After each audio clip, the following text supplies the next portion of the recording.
The struggling American car brands owned by Stellantis are getting a $13 billion shot in the arm. Stellantis unveiling a $13 billion investment in U.S. manufacturing right here in this country. After losing $2.7 billion in just the first half of 2025, Stellantis is betting on a U.S. turnaround. Because this is the largest market where we operate and where we see growth. 5 brand new vehicles over the next 4 years, almost 20 refreshes, and a plan to boost manufacturing by 50%. After 3 years of record profits, Stellantis finished 2024 in free fall. Price hikes and product missteps, especially in America, drove customers away. Even its former CEO called the U.S. strategy arrogant. The American side is Stellantis. It's where the profits come from, and it supports virtually every other region. And Tavares didn't get that. He didn't understand the importance of Ram and Jeep, and especially in the United States. Now, new leadership is trying to rebuild the U.S. brands under the pressure of high costs and new tariffs. Time will tell if they can gain back that market share. If they can, though, this could be a really compelling story.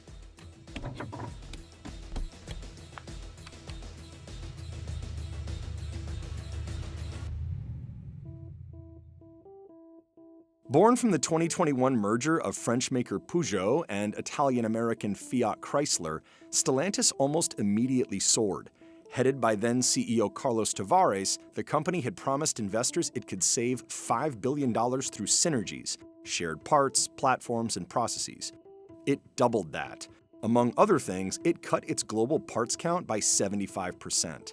Meanwhile, pandemic-era supply shortages allowed it to raise prices on what it could build, boosting profits even as volumes shrank. A lot of automakers during the pandemic really raised pricing, but they actually were among the worst offenders. Those hikes, combined with cost cuts, nearly tripled profits in Stellantis' first year. They jumped again in 2022 and again in 2023. Shares flew, hitting an all-time high the following March. But tight inventories hid the deeper problem. Customers were walking away. This isn't like a Mercedes, right? Or a BMW. These are brands like Jeep and Ram, etc., which are, not necessarily mass market, but not luxury. So the consumer of these products gets stretched at some point. They're more price sensitive. You can make the case also that they didn't invest in the products as the pricing went up. Few vehicles got any updates at all, and Stellantis axed lower-priced models from the U.S. market, such as the entry-level Jeep Renegade, the iconic but declining mid-range Cherokee, and Ram's cheapest model, the Ram Classic. Moves like this slashed volumes by nearly 1 million units over 5 years. Because you're at a point now where they've lost so much market share. They're not operating at maximum utilization at their plants. If you cut volume too much, the high fixed costs of running a plant eat into margins. Ideally, a factory is at least about 80% utilized. That is typically when it becomes profitable. And without a Cherokee, Stellantis has no direct competitor to the RAV4 and Honda CR-V. So imagine you're in the US and you don't have a product that's in the sweet spot. I think it's like 3 to 4 million a year, that category. The bet was that Cherokee buyers would move up to the Grand Cherokee or down to the Compass. They didn't. Other upscale moves fizzled. Sales of the revived Wagoneer nameplate have collapsed. The products have been the issue at Stellantis. The newer products haven't appealed to the same customer that they replaced. The result, Stellantis' U.S. market share slid 5% in 5 years, putting it behind Hyundai and Honda. Now, Stellantis is racing to fix the damage. It is not spelled out what it is spending all of this $13 billion on, but about 1/10 of it is going into U.S. factories, the biggest chunk to the once-idled Belvidere, Illinois plant, where it will resume building the Jeep Cherokee. Other investments fill other lineup gaps. $400 million goes to Ohio for a new midsize Ram pickup, $230 million to 2 plants in Michigan for 2 large SUVs, an entirely new one, and a refreshed Dodge Durango, by now that brand's best-selling vehicle by far. But analysts say new models aren't enough. It's going to have to roll back the prices that customers balked at. Probably is going to hurt profits near term, and the goal or the hope, let's say, is that by gaining market share longer term, now maybe that'll improve profits. Stellantis' other pressure point is one stinging every automaker doing business in the U.S. Tariffs. They are likely to cost the company about $1.7 billion for the full year. That, I think, is the real reason why they are increasing the production in the U.S. About 40% of the vehicles Stellantis sells in the U.S. are assembled somewhere else, mostly Mexico and Canada. That means they are vulnerable to 25% tariffs.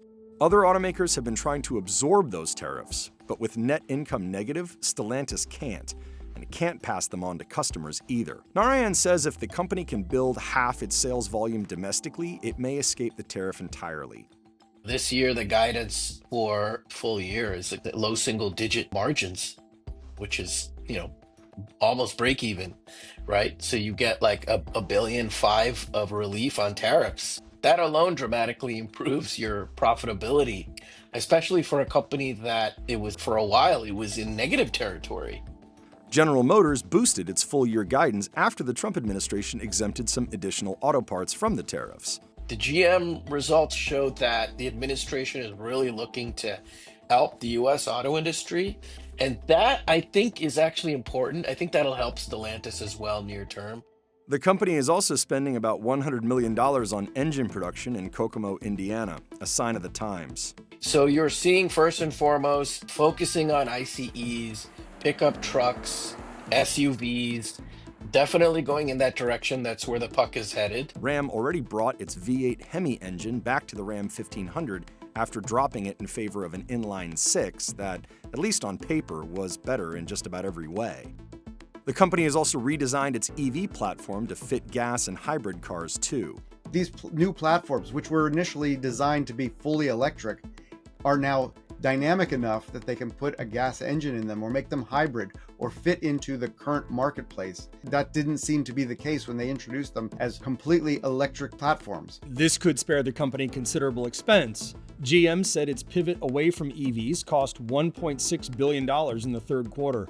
Ford said its EV division has lost a total of $3.6 billion through Q3. The engineering strength of Chrysler has historically been fantastic, and to see that legacy is still there by quickly backtracking on these new Stella platforms is a good sign for the future of the company.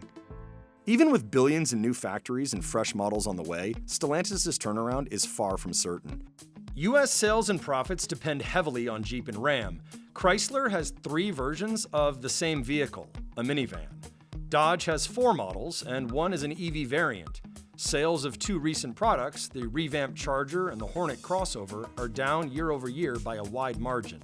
Stellantis did not respond to CNBC's requests for an interview. Each of these brands has their niche, but Dodge and Chrysler are North American, and they have very little product right now.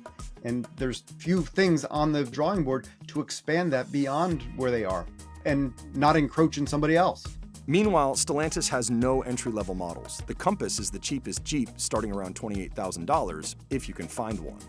Dodge could be the entry-level model. Take that sporty image and you push it down market, and you get all these young buyers who want a performance vehicle. Chrysler could be that equivalent of something where it's below the luxury brands from Europe, but still brings in more money. Making a cheap car in the US is tough. A few years ago, they promised an entry-level Jeep. Everything has been quiet on that because that was likely to be imported, and the new tariffs prevent that from coming in. Bringing in a product that starts under $30,000 or significantly under $30,000 and built in the US is very difficult and will end up being a money loser. Meanwhile, with the production shift, Stellantis might now be faced with underutilized plants in Mexico and Canada.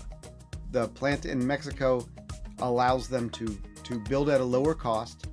Everywhere, Stellantis is faced with tension. Cut prices without killing profits, rebuild brands without overlap, innovate without overreaching, walk the line of controlling factory costs without incurring tariffs. That'll be a painful process, but if they can get there, I do see kind of a light at the end of the tunnel.